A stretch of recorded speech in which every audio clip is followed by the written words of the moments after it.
누군가는 됐으면 좋겠습니다.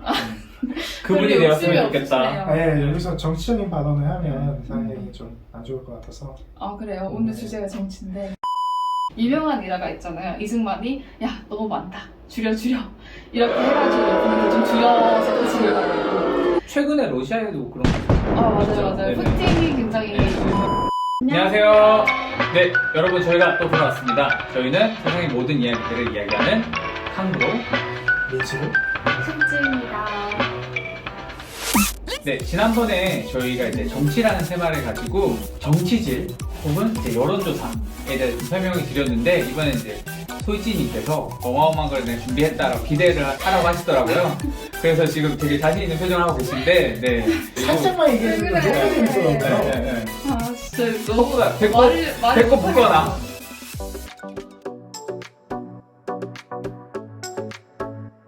오늘 저는 이제 정치 이런 얘기가 나와서 이게 또 선거철이기도 하고 사실 저희 영상이 올라갈 때 되면은 이제 누가 20대 대통령이 누구인지 이제 나왔을 거잖아요. 그렇죠. 네. 그래서 저는 그거에 맞춰서 개표 방법 이런 데 대해서 좀 조사해봤어요. 와. 그래서 나라별 개표 방법에 대해서 이야기해보겠습니다. 우리나라 대통령 선거는 18세 이상의 국민이 모두 참여해서 직접 선거를 하는 직접 선거로 이루어지는데요. 그렇죠. 촬영하고 있는 지금은 아직 대통령 선거가 이루어지지 않아서 누가 당선됐는지 모르지만 지금 영상을 보고 계시는 우리 구독자분들은 누가 당선됐는지 알고 계실 것 같은데요. 누가 당선됐을지 정말 궁금해요. 그렇죠?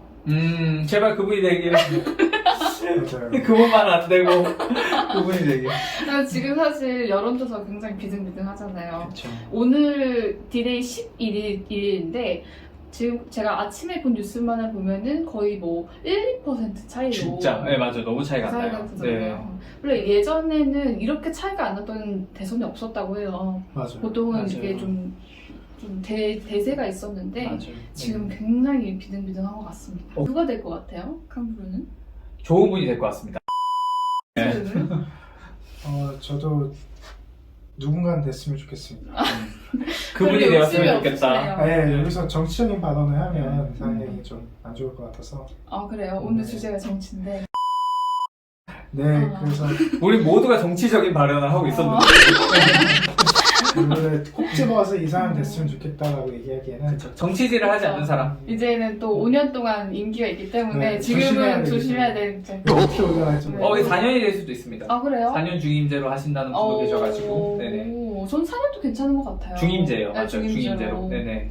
왜냐면 5년 하고 끝나면은 그 뒤에 정권도 또 바꿔야 되잖아요. 바꿔야 그렇죠. 되는데 그게 좀 어지러운 것 같아요. 지금처럼. 그래서 그리고 지금 제가 생각하기로는 항상 이렇게 대선 끝나고 나면은 부정선거다.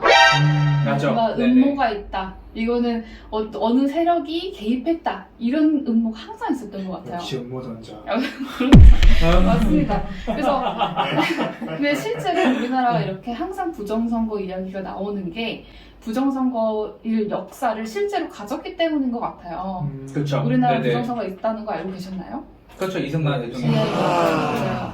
그때는 1960년 음. 이승만 정권 당시에 이제 그때 당시에는 저희가 부통령도 선거를 통해서 선출했었어요. 근데 부통령 선거를 하기 전에 이제 좀 여당, 그러니까 자유당 측에서는 자기 당 후보를 부통령으로 선출시켜서 이제 차기 대통령 후보를 만들기 위해서 좀 자기 당을 위해서 좀 유리한 방향을 이끌고 싶어 했는데 사실상 그때 여론 자체가 좀 그 당시에 민주당에 좀 여론이 선호도가 높았다고 해요. 그래서 누가 봐도 좀 민주당 후보가 선출될 것 같은 위기여서 이제 그때 여당의 사람들은 특정 주동자들은 이 일을 막아야겠다고 해서 부정선거를 계획을 합니다. 만약에 캉브루랑 민수르가 부정선거를 계획해야 되는 사람이라면, 주동자라면은 네. 어떻게 부정선거를 계획할 것 같아요? 부정선거를 어떻게 계획하냐? 일단 뭐 투표지들을 어디서 받아가지고 많이 작성을 해가지고 넣어야 되겠죠. 투표지 조작이 있을 수도 있고 저는 투표를 해야 될 사람들이 못하게 할 수 있는 못하게끔 그 사람들이 되게 불편하게 하지 못하게끔 하는 사정을 만든다거나 두 분 굉장히 잘하시겠는데? 진짜? 네, 소질이 좀 있나요? 그 당시 주동자들 했던 거랑 유사합니다. 꿈꾸면 꿔봅시다. 투표 투표함의 한 40% 정도를 이미 채워가지고 놓는다던가 그쵸. 아니면은 투표함 자체를 그냥 바꿔치기 한다던가 혹은 이제 시계 조작해가지고 야당 참관인들을 나가라고 한 다음에 이제 뭐 말씀하신 것처럼 투표를 야당 측에서 못하게 막는다던가 이제 그런 과정에서 폭행도 이루어지고 좀 불법적인 것들이 많이 이루어졌다고 해요. 근데 결국에는 이제 여당 후보가 선출이 됐었고 그런데 이제 일부 지역에서는 총 유권자의 115%가 넘는 투표지들이 나와가지고 유명한 일화가 있잖아요. 이승만이 야 너무 많다. 줄여 이렇게 해가지고 분위기를 좀 줄여서 지내가지고 최근에 러시아에도 그런 거 있었어요. 맞아요. 네네. 푸틴이 굉장히 네. 이 사건이 심각한 사안이 되어가지고 결국 4.19 혁명 많이 유명하잖아요. 4.19 혁명의 직접적인 계기가 됐어요. 그래서 결국 이승만 정권이 하야할 정도로 큰 파장을 만들었던 사건이었습니다.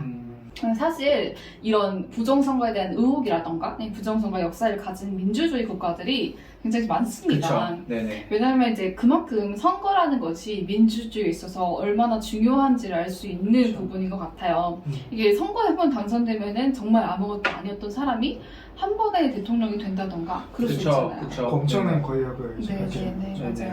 그래서 오늘 저희는 각 주요 민주주의 국가에서 이런 부정선거를 막기 위해서 어떤 방식으로 투표와 개표를 하는지 알아보도록 하겠습니다. 우리나라는 투표가 종료되고 다음 날이면은 투표 결과를 알 수 있잖아요. 그래서 그런데 결과 확정을 위해서 수일이 걸리거나 아니면 한두 시간 만에 당선이 확정되는 나라들이 있다고 해요. 전자개표하는 건가? 네네. 이런 차이는 투표와 개표 방식에서 오는데요. 우리나라는 대략 전자개표 방식이랑 수개표 방식을 섞어서 사용합니다. 아 이미 사용하고 있어요 네. 전자개표를? 어떤 방식이냐면 투표 분류기로 1차로 후보자별로 유효 투표랑 무효 투표를 구별을 해요.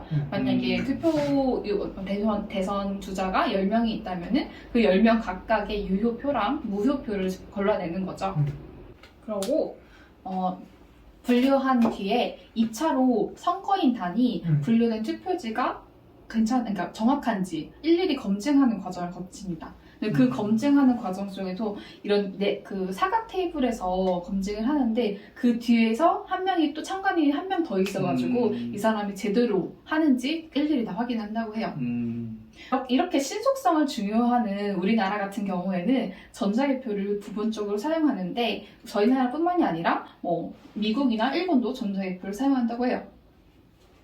지적하고 싶었어. 뭘? 저희 나라라는 말을 쓰지 않아요.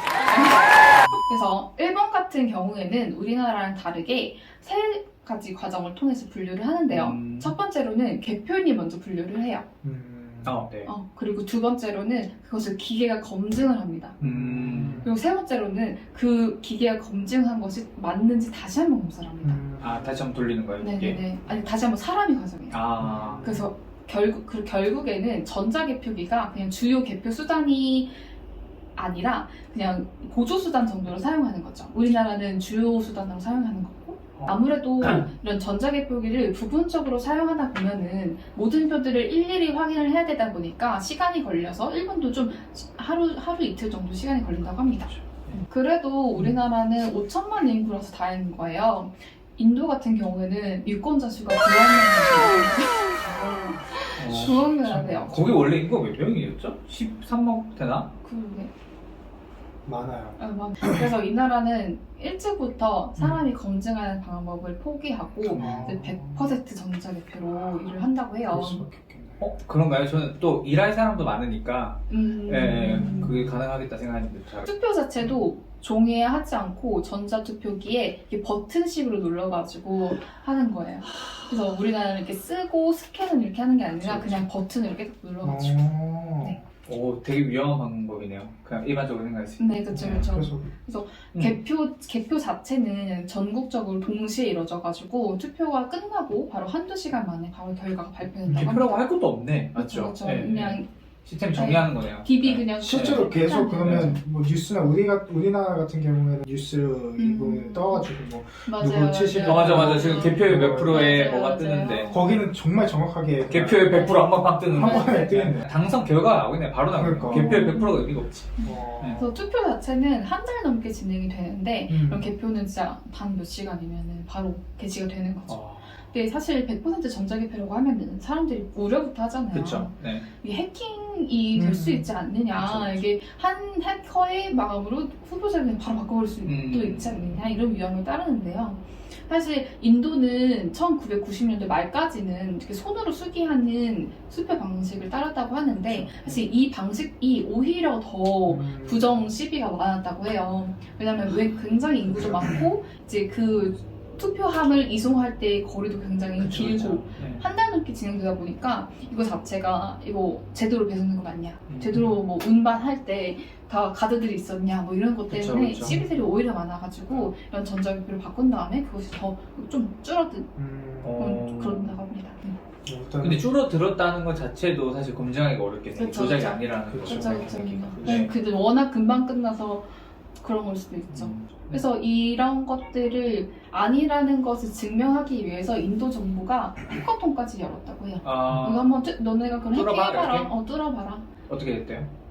그걸 흐지부지 됐다고 해요. 네, 그게 실제로 막 엄청나게 해커톤이 활발하게 이루어지지는 아, 않고 이렇게 각 나라들은 효율성이랑 신뢰성 등을 고려해서 다양한 방식으로 각자 개표하고 있는데 저는 여러 나라들을 조사하다가 이 방법이 가장 합리적이지 않을까 생각한 나라가 있었어요. 바로 미국이었습니다. 주별로 다르지만 뭐 펜실베니아, 캘리포니아 같은 대부분의 주들은 1차로 당일 전자개표로 비공식 결과를 발표를 하고 그리고 캔버스라는 약 3주 동안의 기간 동안 이 결과를 공식화하는 과정을 거칩니다. 마치 일일이 다 검증을 하는 거죠. 이게 이 캔버스 기간이 긴 이유는 유권자 한 명의 표조차 감히 이렇게 분실하지 않고 세밀하게 검증하겠다는 그 미국 분들의 의지가 담겨 있는 건데요. 이게 미국이 유권자 한 명을 어떻게 생각하는지를 알 수 있는 시스템인 것 같아요. 그러면은 상대적으로 우리나라는 유권자 한 명 한 명의 표를 중요하게 여기지 않는 시스템인 건가요? 그런 말씀하시고 싶어요. 그런 건가요? 저는 제 소신은 그렇게 생각해요. 왜냐면은 조금이라도 뭐 우표가 늦게 도착한다던가 아니면 조금이라도 빗나가게 이렇게 투표를 찍는다던가 그러면 바로 무효표가 되잖아요. 그렇죠. 네. 그래서 저희는 조금 미국보다는 그런 정신이 부족하지 않을까. 아마 우리는 하는 조금 생각이 모든 걸 다 약간 빨리빨리 네, 하는 문화가 맞아요. 아, 진짜 있기도 한국에서도 하고. 그럴까? 네. 생각해보면은 이 선거 그리고 개표라는 게 어떤 방식을 사용을 해도 부정선거 의혹이 있을 수밖에 없는 그쵸, 것 같아요. 네네. 네. 수개표에도 이거 사람 내세운 거 아니냐 이런 말 나올 수 있고 또 누군가는 이 결과를 믿고 싶어하지 않기 때문에 그렇죠. 탕블러랑 민수는 어떤 방식이 가장 합리적인 것 같아요?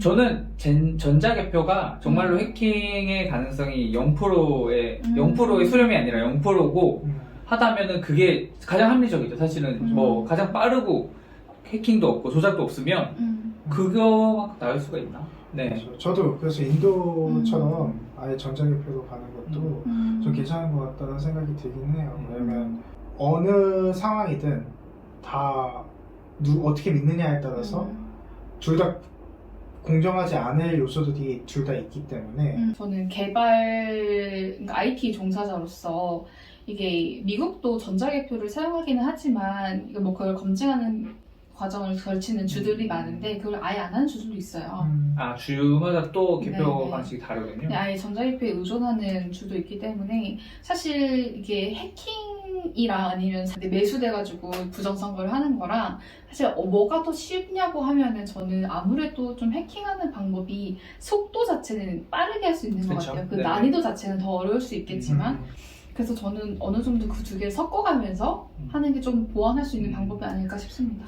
또 저는 약간 조작 뭐 이런 게 있지 않겠다라고 생각하는 게 대부분 우리나라 이제 선거 조작할 때 대선 후보나 이렇게 양당 간의 싸움을 얘기할 때 맞잖아요. 그때 분명히 여기서 하면 또 다른 거대 야당이든 여당이든 있기 때문에 서로 견제를 할 거란 말이에요. 그래서 이 사람 조작 못하게끔 여기서 항상 보고 있기 때문에 쉽지 않을 것이다. 맞아요. 네네, 조금만 이상하면은 분명히 이의 제기를 할 게 뻔하고, 네, 항상 바라보고 있기 때문에 맞아요. 알아서 견제가 좀 되고 있지 않나라고 좀 믿는 편이에요.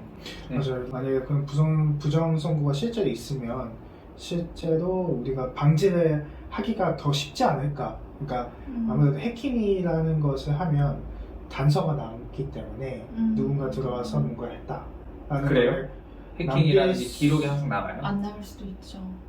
안 남기가 더 어렵지 않나요? 근데 해킹하고 그걸 또 지우는 전문적 권위. 야, 전문적 네, 권력. 네. 그렇죠. 권력인데요. 지금까지 나라별 개표 방식에 대해서 알아봤는데요. 나라가 추구하는 신념에 따라서 조금씩 다른 것이 흥미로웠어요. 우리나라는 신속과 정확 그 사이에 있다면은 일본은 3단계에 걸친 꼼꼼한 검수 작업이 수반을 하고, 그리고 일본은 IT 국가를 추구하는 나라답게 모든 것을 다 전자투표로 하는 것, 그리고 미국은 유권자 한 명 한 명을 중요시하는 것이기 때문에 캔버스라는 긴 시간 동안 검수 기간을 갖는 것 같습니다. 네, 트레 세모야 어떠셨나요? 좋았어요? 너무 좋았네요. 진짜 너무 배고파. 재밌었다면 구독, 좋아요. 알람 설정 부탁드려요.